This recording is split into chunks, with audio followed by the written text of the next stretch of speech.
नमस्कार, खाद्य मराठी या चॅनलवर आपले सर्वांचे स्वागत आहे।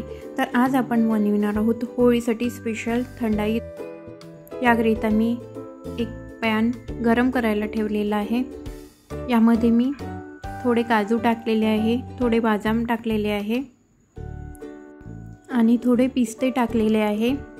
या ठिकाणी मी खूप कमी क्वांटिटीमध्ये बनवत आहे, तुम्ही तुमच्यानुसार क्वांटिटी कमी जास्त करू शकता। याला आपण 1 मिनिट परतून घेऊया। आपल्याला भाजायचे नाही आहे, फक्त मॉइश्चर काढायचं आहे यामधलं।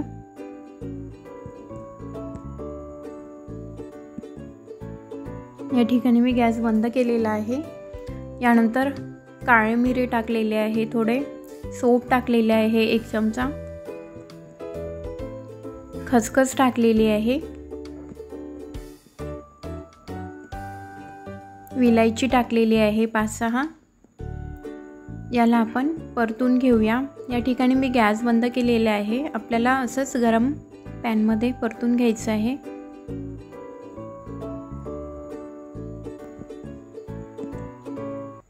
यानंतर गुलाबाच्या पाकळ्या टाकलेल्या आहे,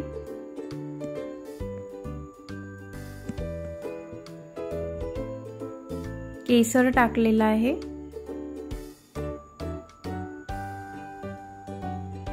याला छान आपण परतून घेऊया गरम पॅन वरती।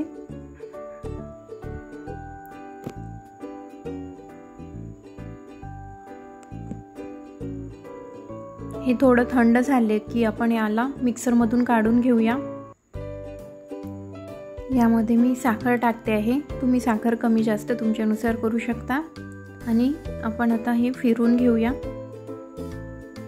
या ठिकाणी मी मिक्सर सुरू बंद करतच फिरून घेतलेला आहे।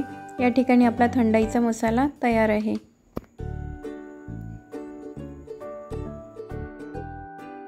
यानंतर बाउल मध्ये मी 1 ग्लास थंड दूध घेतलेला आहे। यामध्ये आपण बनवलेला थंडाईचा मसाला टाकून घेऊया।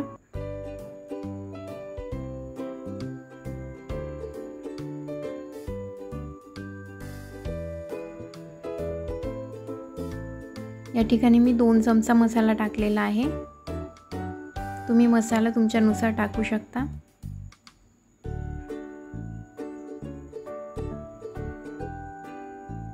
छान मिक्स करून घ्यायचं। या ठिकाणी आपली थंडाई रेडी आहे।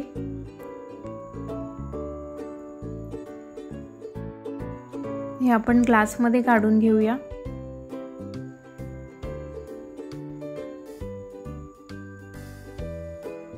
वरून थोडे ड्राय फ्रूट्स टाकून घेऊया, गुलाबाच्या पाकळ्या टाकून घेऊया आणि थोडं केसर टाकून घेऊया। सगळं आपण हे घरच्या साहित्यात बनवलेलं आहे। एकदा नक्की बनवून बघा या होळीला। हा थंडाईचा मसाला आपण 2 महिने एअरटाईट डब्यामध्ये ठेवू शकतो। व्हिडिओ आवडला असेल तर लाईक करा, चॅनलला नक्की सबस्क्राईब करा। धन्यवाद।